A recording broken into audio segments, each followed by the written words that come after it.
Alors non, tu ne rêves pas, c'est absolument pas un titre putaclic. J'ai réellement investi 850 000 euros, même plus de 850 000 euros pour apprendre ce que je vais te partager gratuitement dans cette vidéo. Est-ce que tu connais l'histoire de ce grand patron américain qui a embauché un PDG qui lui a fait perdre dans la même année plusieurs millions d'euros, on va dire pour l'exemple 2 millions d'euros. Et tous les journalistes sont allés l'interviewer. Alors c'est une histoire vraie, hein, c'est juste que les chiffres ne sont pas exactement les mêmes, mais tous les journalistes sont venus l'interroger, lui ont dit mais quand est-ce que vous allez virer en fait ce gars-là qui vous a fait perdre 2 millions d'euros? Et lui, il a dit, attendez, vous plaisantez, je viens tout juste d'investir 2 millions d'euros pour le former et vous voulez que je m'en débarrasse? Et bien là, c'est exactement la même chose. Je vais te partager l'ensemble de mes investissements ratés et crois-moi, il y en a eu beaucoup, beaucoup, beaucoup. L'ensemble de mes entreprises ratées, mes créations d'entreprise, mes rachats d'entreprise ratés et crois-moi, c'est pareil, il y en a beaucoup, beaucoup, beaucoup, beaucoup. L'addition est salée, hein, il y en a pour de plus de 850 000 euros et je te partagerai également les différentes formations dans lesquelles j'ai investi et ce que ça m'a rapporté. Bien sûr, je ne rentrerai pas dans le détail à chaque fois, mais si ça t'intéresse, tu peux me dire dans les commentaires s'il y a un business en particulier sur lequel tu voudrais que je m'attarde dans une vidéo. Là, pour pas être trop long, je vais être simplement sommaire, mais tu verras, c'est hyper intéressant pour toi. Je vais te faire économiser beaucoup de temps et beaucoup d'argent. Allez, on s'installe et c'est parti. Alors la première catégorie de business dans lequel j'ai pu m'investir et qui n'a pas fonctionné, c'est ce que je vais appeler des side projects. J'avais une activité principale qui me rapportait suffisamment d'argent pour pouvoir investir ce capital dans des entreprises à côté, d'accord? Donc des side projects. Et donc, j'ai investi dans plusieurs side projects. Par exemple, j'ai monté une pizzeria en Guadeloupe. J'ai investi pour cela à peu près 60 000 euros, un petit peu plus en réalité. J'avais racheté une pizzeria qui était existante, qui fonctionnait quand même bien, mais qui avait des optimisations importantes et intéressantes à faire. L'emplacement était super. J'avais un super pizzaiolo qui avait déjà son propre camion à l'époque qui cartonnait et j'apportais de l'innovation parce que comme c'était en Guadeloupe, il faut savoir qu'en Guadeloupe, consommation de fast-food assez importante et de pizza notamment, mais c'est très compliqué au niveau des livraisons. Et bien moi, j'apportais cette innovation puisque je permettais aux clients de se faire livrer, ce qui était assez inédit pour le coup. Malheureusement, en fait, cette entreprise a échoué. Et je vais t'expliquer juste après la raison parce qu'en fait, la raison, elle est commune à tous mes side business que j'ai ratés. Ensuite, j'ai monté un centre de formation en Argentine. Donc là, pareil, c'est un rachat d'entreprise, d'une entreprise en fait américaine mais qui se développait en Amérique du Sud. Donc, on a créé une société de formation en Argentine. On a tenté de développer ça. Là, pareil, j'avais une personne qui travaillait dans la société qu'on avait rachetée, qui était compétente, voilà, était vraiment une personne de confiance hein, pour le coup. On avait plusieurs closers, on avait les logiciels, on avait tout ce qu'il fallait, mais ça n'a là pas non plus fonctionné. Et là, pareil, coût de l'investissement, à peu près 60 000 euros, un petit peu plus pour être précis. Après, j'ai créé, là c'est une création, c'est pas une reprise, j'ai fait de la location de voitures entre particuliers. Donc, je pense que vous devez connaître ce business model-là. Vous avez votre voiture avec, par exemple, alors à l'époque, c'était Getaround, je ne sais pas si ça existe encore. Vous aviez la possibilité de louer des voitures. Et ben, moi, j'avais acheté jusqu'à 5 voitures que j'avais mis en location. Au départ, j'avais pris des personnes, entre guillemets, de confiance pour pouvoir me gérer ma flotte de véhicules. Mais comme j'habitais en Guadeloupe, bon, là, c'est pareil, c'était à distance. Et les personnes qui s'en occupaient, eh bien, elles aussi, c'était un complément de revenu. Donc, pour elles aussi, c'était un side business finalement. C'était quelque chose qui faisait à côté. Là, j'ai investi à peu près 40 000 euros. Le point commun et la leçon et pourquoi tout ça, ça n'a pas fonctionné, tu t'en doutes peut-être, mais c'est que en fait, je croyais qu'il suffisait de prendre un concept qui marche, mettre les bonnes personnes au bon endroit, au bon moment, voilà, et que ça allait suffire d'investir pour que ça fonctionne. En fait, le point commun de tous ces échecs, c'est évidemment moi, parce que je n'y ai pas mis tant pensée, énergie, argent comme j'aurais dû le mettre. Alors l'argent, je l'ai mis pour le coup. Parfois, j'ai mis de l'énergie, mais souvent, je n'ai pas mis assez de temps. En tout cas, je m'y suis pas assez investi comme j'aurais dû. Donc, c'était un side business, donc un business à côté. Et ça, c'est ce que j'ai appris, c'est que à partir du moment où vous avez de l'humain dans le process, comme c'était le cas En fait, vous ne pouvez pas juste vous contenter de faire des réunions comme ça de temps en temps et d'avoir vous votre business principal. Si vous n'êtes pas dedans, si vous n'êtes pas focus, ça ne pourra pas fonctionner. Donc, c'est ce que j'ai cru à chaque fois, des intervalles de temps différents, mais à chaque fois, le constat était le même. Le fait que je n'y sois pas, le fait que je ne sois pas présent, que je ne sois pas investi moi-même à 100% fait que ça n'a pas fonctionné. Ensuite, il y avait ces histoires d'investissement, je dirais, trop facile. Donc ça, c'est la deuxième catégorie. Et là, pareil, j'ai perdu beaucoup d'argent. Alors, il y a des projets exotiques et puis des projets plus classiques. Dans les projets classiques, j'ai investi dans un immeuble dans le sud de la France. Alors c'est pareil, moi j'habitais en Guadeloupe, donc je me déplaçais pas tous les 4 matins en France métropolitaine.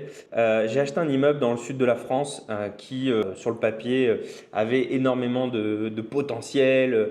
Voilà, il fallait simplement remettre un coup de neuf, remettre des locataires, etc. Je pense qu'un jour je vous ferai une vidéo spécifique sur l'immobilier et ce que j'en pense.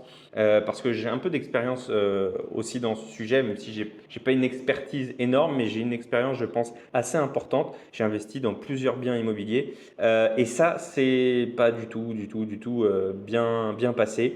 Je vous passe les détails, mais voilà, des soucis, il y a eu des intempéries, le toit qui s'est effondré, l'assurance qui n'a pas voulu prendre en charge, des défauts de la part des banques, des assurances, etc. Avec les locataires aussi, c'était compliqué. Bref, résultat des courses, en fait, cet immeuble a perdu près de la moitié de sa valeur. Et aujourd'hui, là où au lieu d'en valoir 400 000, il en vaut à peine 200, quoi. Là, encore une fois, je vous donne des chiffres approximatifs, mais on n'est pas loin de la réalité. Donc, ce qui représente une perte de près de 200 000 euros. Après, je vais vous expliquer après les raisons de cet échec, parce qu'encore une fois, elles sont communes dans cette deuxième catégorie d'investissement. Ensuite, pareil, toujours dans l'immobilier, un projet, cette fois-ci qui était en Guadeloupe, un projet de construction de plusieurs villas qui, voilà, qui sur le papier, encore une fois, c'était super, quoi. Le projet semblait être rentable, cohérent, bénéficiait de pas mal de subventions pour diverses raisons. Encore une fois, je pourrais faire une vidéo spécifique là-dessus. Bref, super projet. Et on nous a demandé de faire une avance. Je dis on puisque j'étais associé à cette époque-là. On a fait une avance et au final, la personne, voilà, on n'a jamais revu ces sous-là. Le projet n'a jamais vu le jour, ça n'avançait pas jusqu'au moment où on nous a dit qu'il fallait remettre au pot pour aller plus loin. Et là, on a compris un peu le poteau rose. Après, il y a des investissements un peu plus exotiques, que ce soit au niveau de la. Donc là ici, on parle de 50 000 euros quand même d'avance qu'on avait fait, qui ont été perdus, tout simplement. Ensuite, donc en crypto, j'ai racheté en fait une position d'une personne qui faisait du marketing relationnel, mais qui vendait des services de crypto-monnaie. Donc encore une fois, moi j'ai déjà fait du marketing relationnel, de produits physiques à l'époque. Là, voilà, il y avait la hype de la crypto entre guillemets, et tout me semblait cohérent. Il m'a montré son dashboard, il m'a montré ses revenus. C'était top en fait, et donc je rachetais sa position de façon entre guillemets carrée, quoi. Tout était signé, c'était reconnu par la compagnie, etc. J'ai été payé, je crois, les 2 premiers mois et puis après, terminé. Donc voilà, encore une fois, ça a été 70 000 euros là pour le coup. Alors j'ai acheté une position pour laquelle la personne gagnait 5 000 euros par mois quand même. Et avec, je crois, 2 ans d'historique, donc j'ai pu avoir toutes les preuves de ça pour le coup.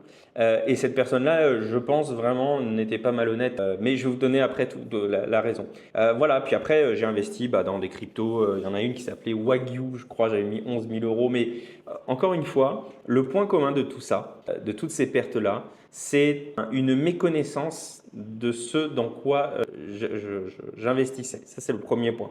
C'est-à-dire, au lieu d'essayer de comprendre à 100% ce qui se passait, je me contentais en fait de voir des réussites extérieures pour me dire ok, bon, si pour lui ça marche, pour moi ça va forcément fonctionner.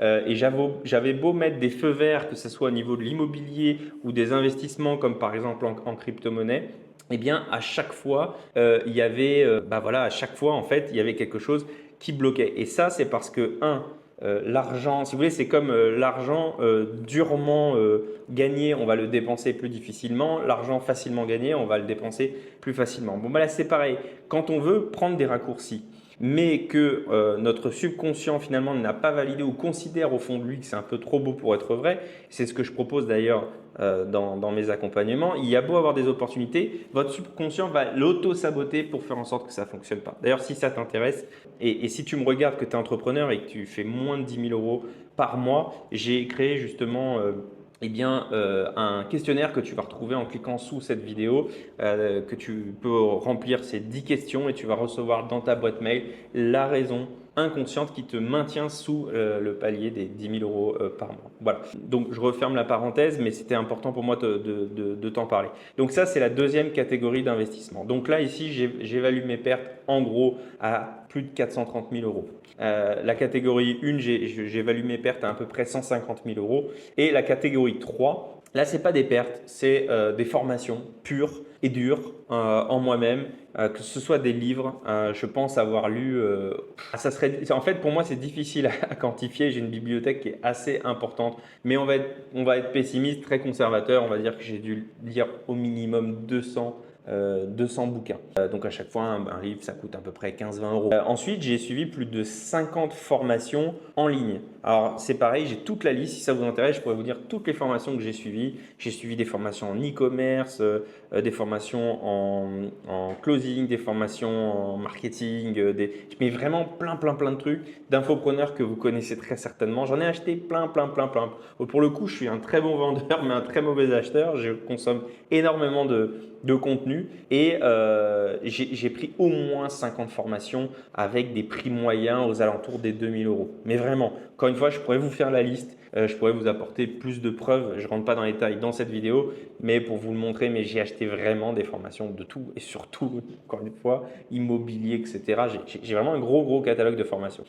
Et puis, j'ai pris des coachings un peu plus haut de gamme. Alors, j'ai pris un coaching, par exemple, pour m'accompagner sur un business en ligne, ça m'a coûté 30 000 euros. Un autre pour tout ce qui était la mise en place de tunnels de vente, ça m'a coûté 12 000 euros. Actuellement, même là, pour vous accompagner à dépasser la barre des 10 000 euros par mois, et ça se structure, hein, c'est un business en ligne. Actuellement, je me fais accompagner, j'ai payé 13 000 euros. J'ai eu un autre accompagnement, pareil, mais là, quelque chose d'un peu plus énergétique, on va dire. Ça m'a coûté 15 000 euros. Voilà, et j'en oublie, hein, j'en oublie encore, mais j'évalue à peu près 5 coachings à chaque fois dans ces montants-là. Donc, on est à peu près aux alentours des 80 000 euros. Ah, voilà, ça m'est revenu. Donc, j'avais pris aussi un coaching à 5 000 euros. Là, c'était un coaching dans le domaine de l'e-commerce pour le coup. Donc, voilà, grosso modo. Et puis bien sûr, j'ai investi beaucoup d'argent, notamment auprès d'avocats, parce que je vous expliquerai un petit peu mon parcours, mes péripéties, et j'ai été amené à être entouré d'avocats et ça coûte très cher, mais j'ai appris également beaucoup de choses sur la fiscalité, sur mes activités de l'époque, sur la façon de réfléchir aussi. Donc voilà, et bien sûr, je vous compte pas tous les investissements que j'ai pu faire qui eux ont été bénéfiques et qui ont réussi, hein. On est bien d'accord. Enfin, j'ai un dernier investissement, celui qui a tout changé, c'est l'investissement avec mon associé d'aujourd'hui, qui a été un investissement de 50 000 euros pour me former pendant 1 an, à raison de 2 sessions par mois, mais ça a été vraiment le déclic qui m'a permis de complètement transformer ma réalité, d'apprendre à piloter mes pensées, mes émotions et surtout mon subconscient pour le mettre en direction de ce que je veux. J'ai appris la performance sans effort, j'ai appris vraiment pas mal de choses et ça m'a vraiment donné les résultats que j'ai aujourd'hui et puis l'envie de faire ce que je fais là actuellement et de ce que je vous partage actuellement. Ce que j'en retire, c'est que quand tu lances un business, il faut y mettre temps, pensée, énergie, argent. Pour qu'un business fonctionne, il faut apprendre à piloter ton subconscient. Si ton subconscient te sabote sous la barre des 10 000 euros par mois, par exemple, tu peux faire ce que tu veux, tu dépasseras pas cette barre. C'est un peu comme la bourse, quoi. Tu as un niveau de support, d'accord? Et puis tu as un niveau de résistance. Tu vas osciller entre les deux. Donc, pour moi, c'est essentiel de faire ça. C'est essentiel de comprendre que ton plafond, il est dans ton corps, d'accord? Ton plafond n'est pas dans ta tête. Ton plafond est dans ton corps. Ton système nerveux, ta mémoire cellulaire, etc. est programmé d'une certaine façon pour te maintenir au niveau de revenu que tu as. Et donc, quels que soient les business que tu fais, si tu n'as t'apprends pas à débloquer ça, ça ne fonctionnera pas. D'ailleurs, si ça t'intéresse que je t'accompagne personnellement là-dessus, tu as un lien en dessous de cette vidéo si tu veux candidater pour que je puisse t'accompagner en one-to-one pendant 3 mois de façon privée, complètement privée. L'autre chose que j'ai appris, c'est que l'état prime sur l'action. Tu peux avoir la même stratégie, ça je l'ai déjà dit plusieurs fois, mais si tu es pas dans le bon état émotionnel, tu auras des mauvais résultats. Moi, les business qui n'ont pas fonctionné, c'est que je n'étais pas dans le bon état d'esprit, j'étais pas dans le bon ressenti. Quelque part, j'avais quelque chose au fond de moi qui me faisait dire c'est trop beau pour être vrai, ça ne va pas fonctionner. Et à l'inverse, tu vois, aujourd'hui, je suis complètement rentier, je t'en ferai aussi une vidéo et c'est ni de l'immobilier, ni voilà, je passe pas des heures, c'est de la bourse, hein, mais je passe pas des heures sur les graphiques et c'est quelque chose qui a révolutionné en fait ma façon de gagner de l'argent. Et pourquoi ça a fonctionné? Parce que je suis prêt, j'étais prêt à me dire ok, c'est possible et donc maintenant ça marche, ça fonctionne, je suis vraiment entre guillemets rentier. Donc voilà, moi j'ai dépensé plus de 850 000 euros au total comme tu as pu le voir pour apprendre ce que je viens de te dire. Donc c'est ce qui rend légitime quelqu'un, ce n'est pas forcément que ses réussites, mais c'est aussi avant tout ses échecs. S'il y a quelque chose en particulier que tu souhaiterais que je développe, bah, tu me le dis dans les commentaires, pense à t'abonner, à liker, ça me donne envie de continuer à te faire et à te proposer ces vidéos et je te retrouve très vite dans une prochaine vidéo.